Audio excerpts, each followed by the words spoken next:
What most people don't realize is that doing everything yourself is not a sign of strength. It's what's keeping you stuck. Because you cannot grow if you're doing it all.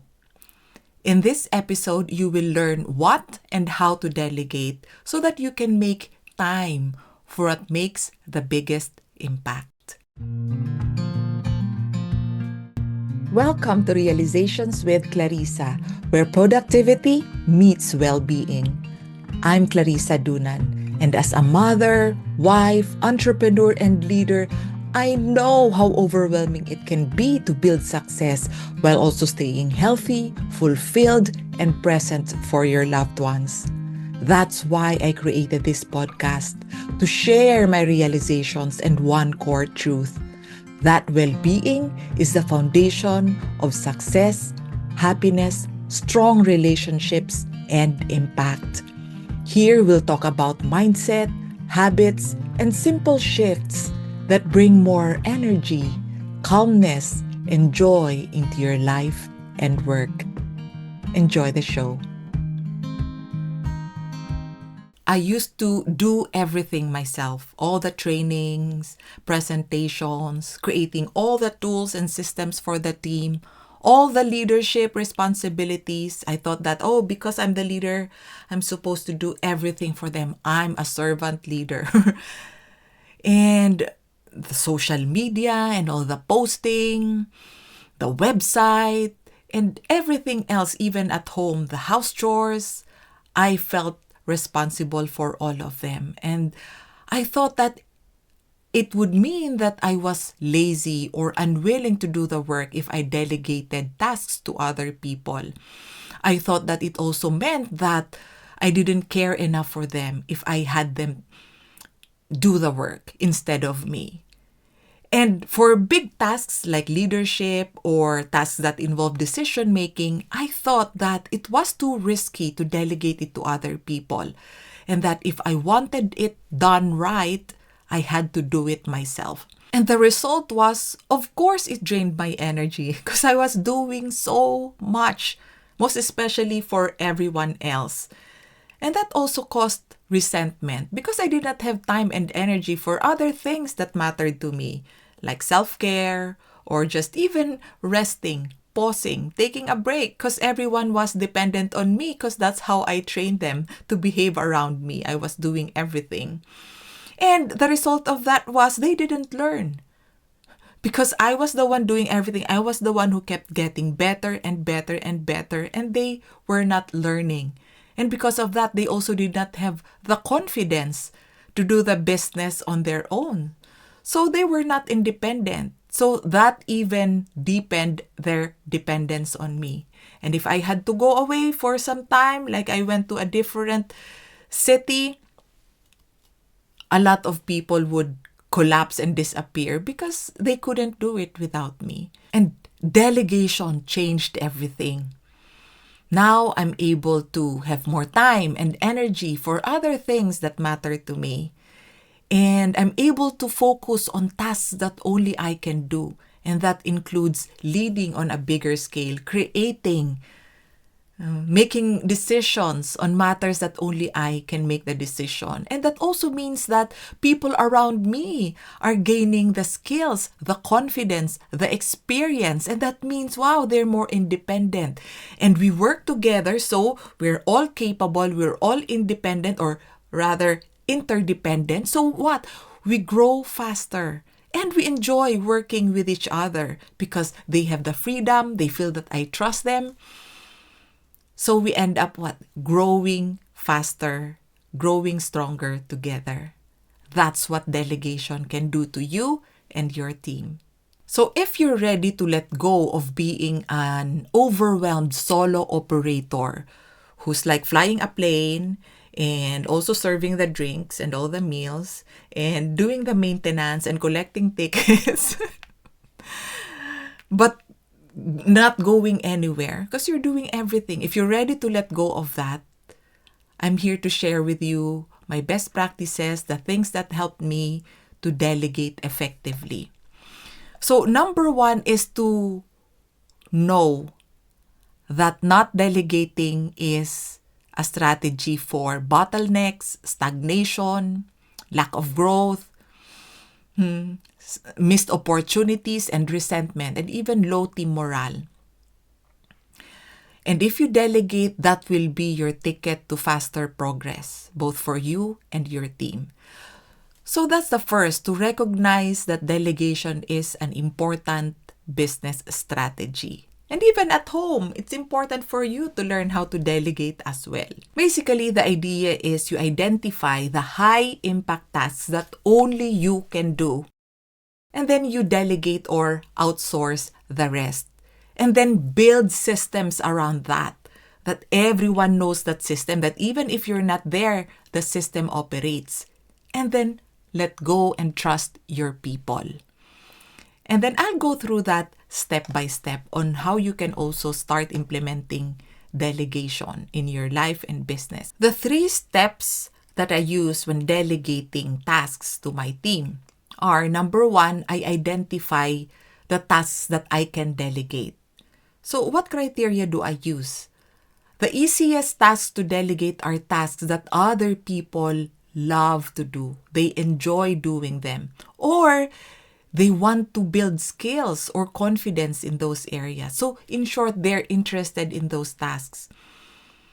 There are many people who want to develop their confidence, their public speaking skills, their leadership. So get to know your team. Find out what their natural strengths are, what they want to develop, their passions, their hobbies, and find out what opportunities you can create for them or what existing activities or tasks you can delegate to them.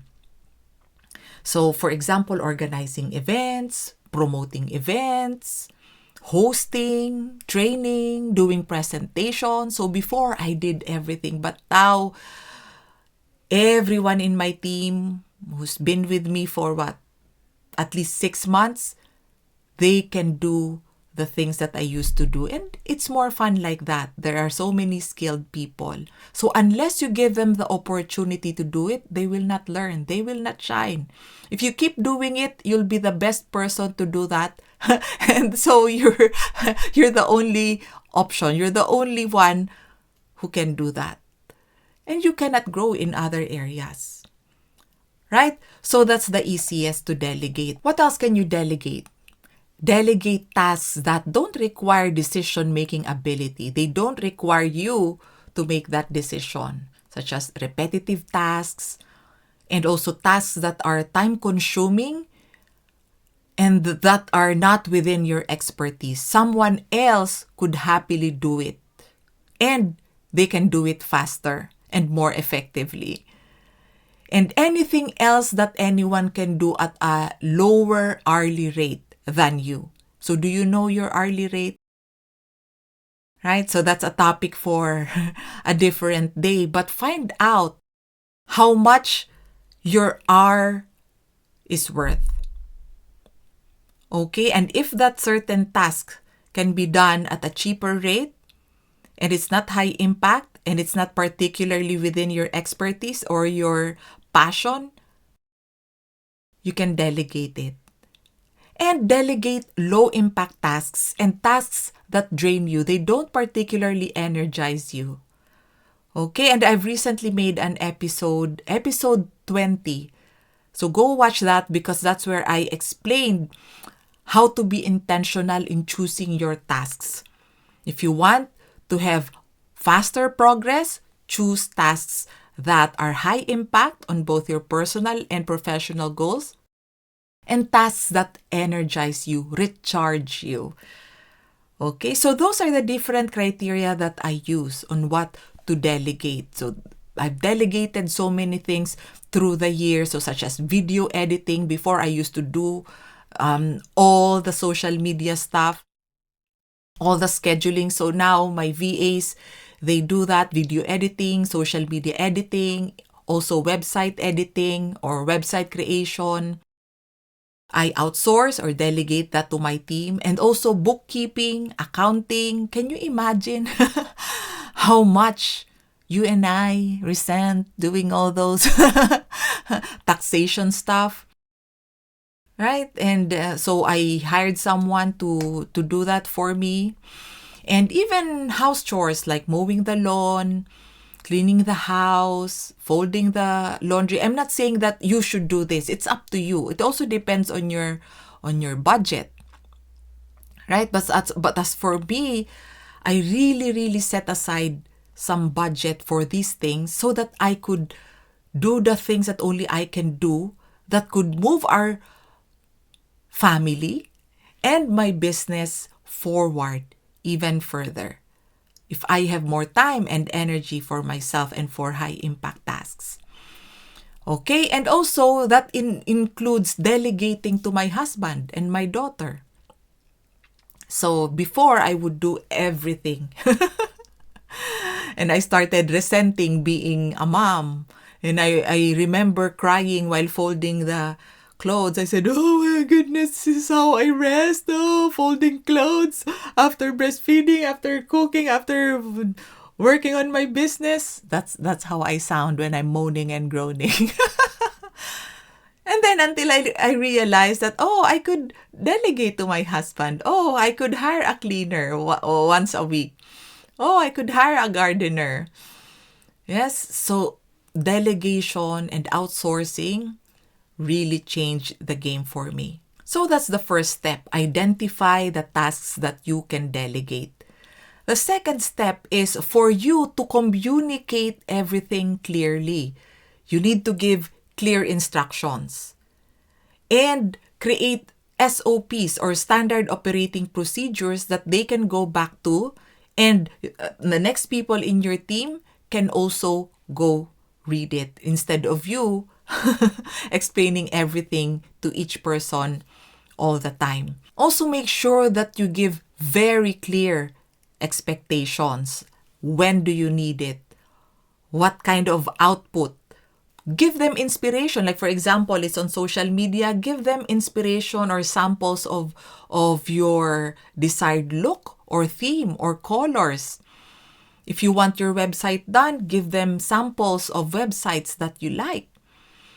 And for expectations, the best thing is to have a clear roles and responsibilities documentation. So for example, for my VAs and for my team, I have very clear expectations on their roles and responsibilities as well as mine.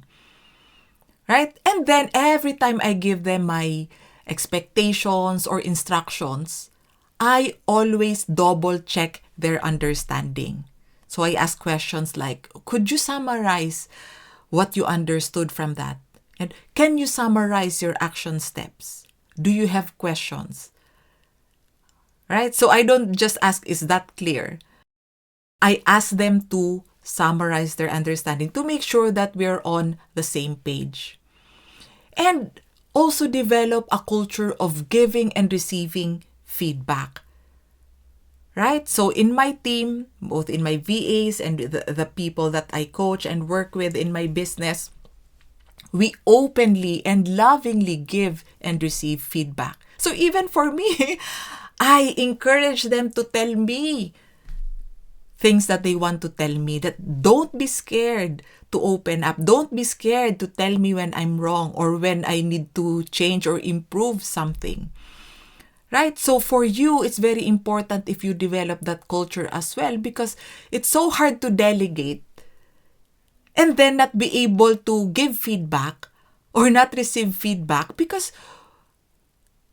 people won't be really growing authentically or freely if they cannot speak up, or they feel scared if you give them feedback. Maybe they did not have the right mindset or the right expectations, and then they did not take it professionally or lightly, right? So, but if from the beginning you already communicated that culture, and it's not just saying, culture is not just what you say, it's what you do. People really see you doing that. You're asking for feedback and you're giving feedback, and they feel that your feedback is coming from your heart and it's coming from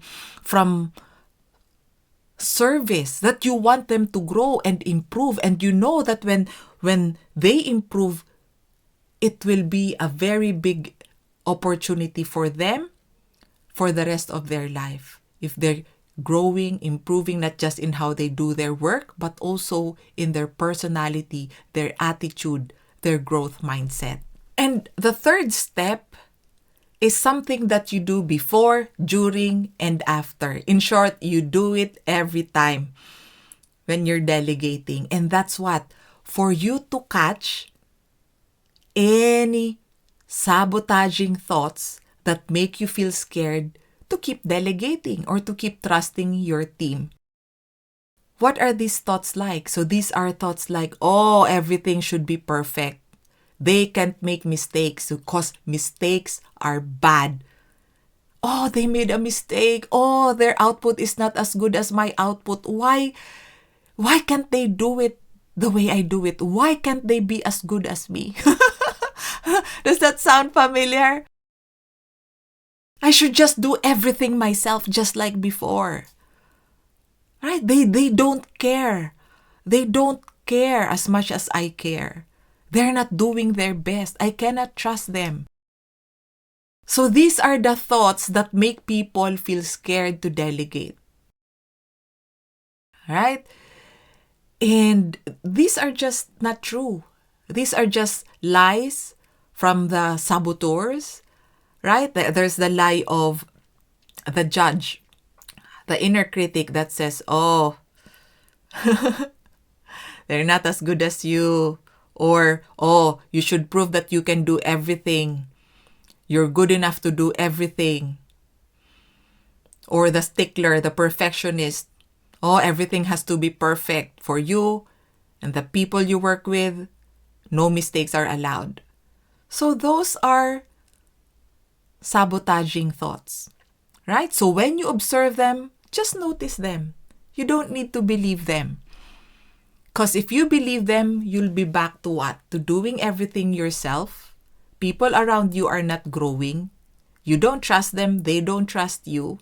You don't grow your leadership.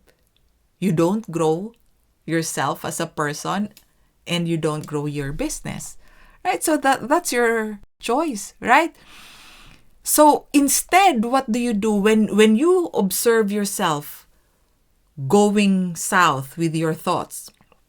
What do you do instead? So you notice that and then you reflect, okay, where do I want to go? What do I need to get there? Will doing everything myself help me to get there? Most likely not, because I want progress, faster progress, and I want time for self-care. I want time for my family. I want time, right? And if I do everything myself, okay, I really want to learn how to let go. So it's easier for you to let go if you know what you really want, where you want to go. Right? And then explore what's making it hard for you to delegate or trust people. Most likely, and I can say this with certainty actually, it's those sabotaging thoughts that I mentioned earlier. Just catch those thoughts, just take a deep breath, and then go ask, okay, how about other people? What's making it hard for them? Maybe because I don't give clear instructions. Maybe because there are no written documentations on this. Maybe because I did not clarify their understanding. Or maybe because I don't give them feedback. Or maybe because they can't freely communicate to me because I'm quite reactive. So when you explore things, you find solutions, you find ideas to make it easier both for you and your team, right? And you can even explore the mistake or the bottleneck or whatever, the stuckness, if that's a word. You can explore that, right? When you step back with an open mind and you ask yourself, what is this mistake or this challenge or this situation teaching me? What is the gift? What is the opportunity that this is giving me? Oh, this situation is actually teaching me how to become a better leader. Oh, this situation is teaching me how to make room in my schedule so I can finally have time for exercise, better sleep, do my hobbies, and so on. Right? So every challenge, even the biggest mistake in your delegation is teaching you something. And if you find that, right, that's a win. That's a big win. So there's no failure if you're always open to finding the gift, the learning, the opportunity. Right?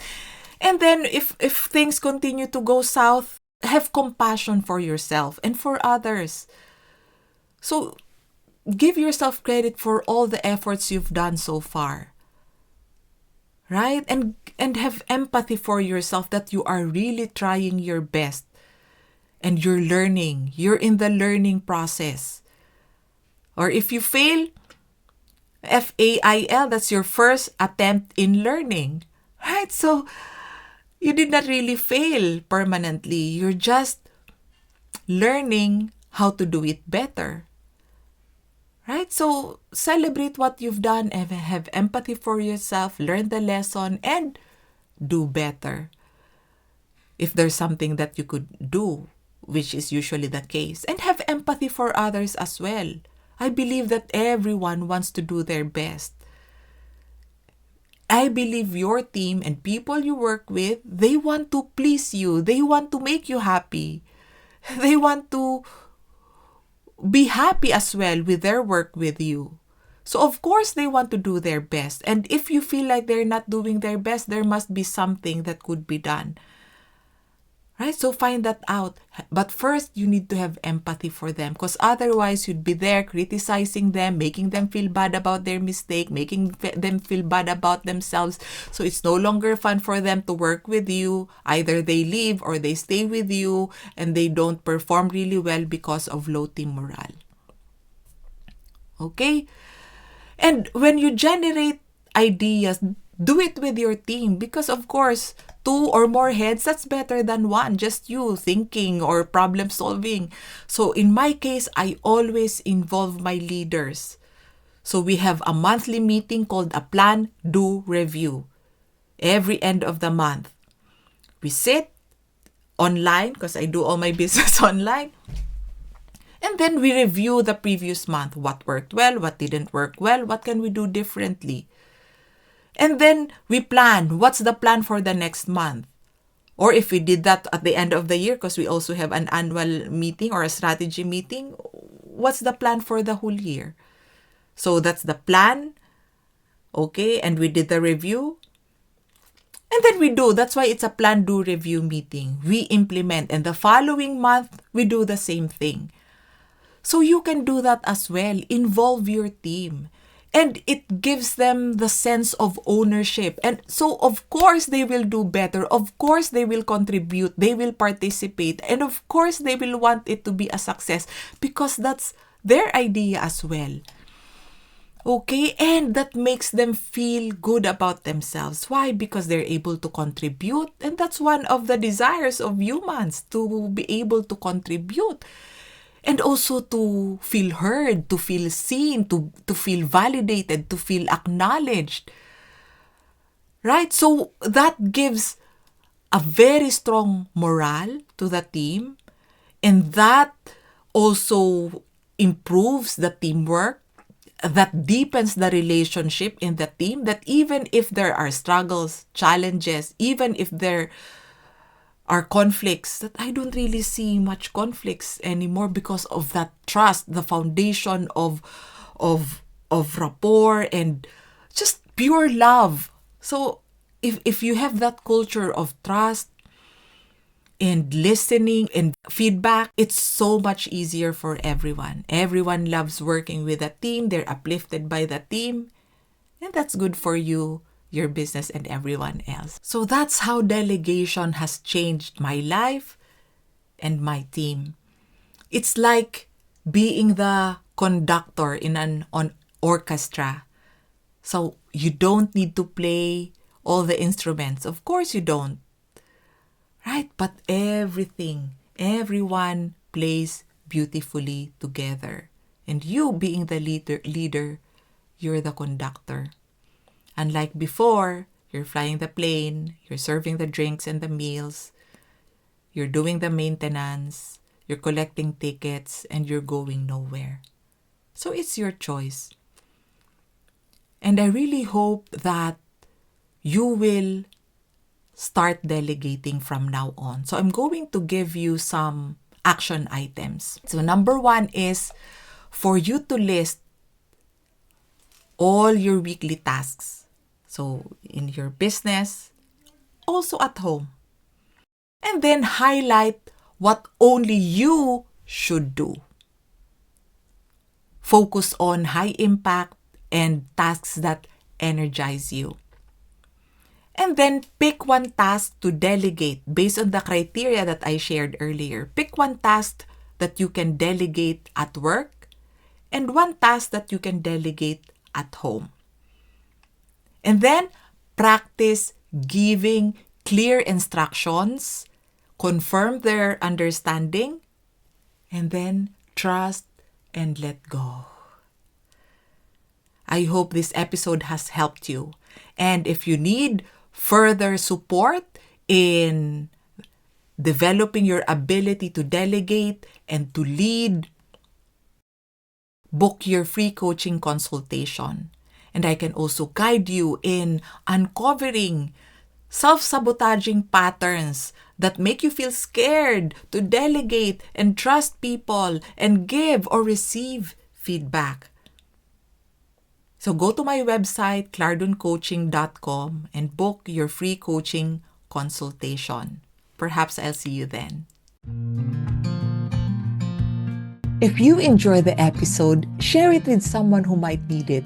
And subscribe or leave a review. It will really help spread the message. Until next time, remember, your well-being comes first.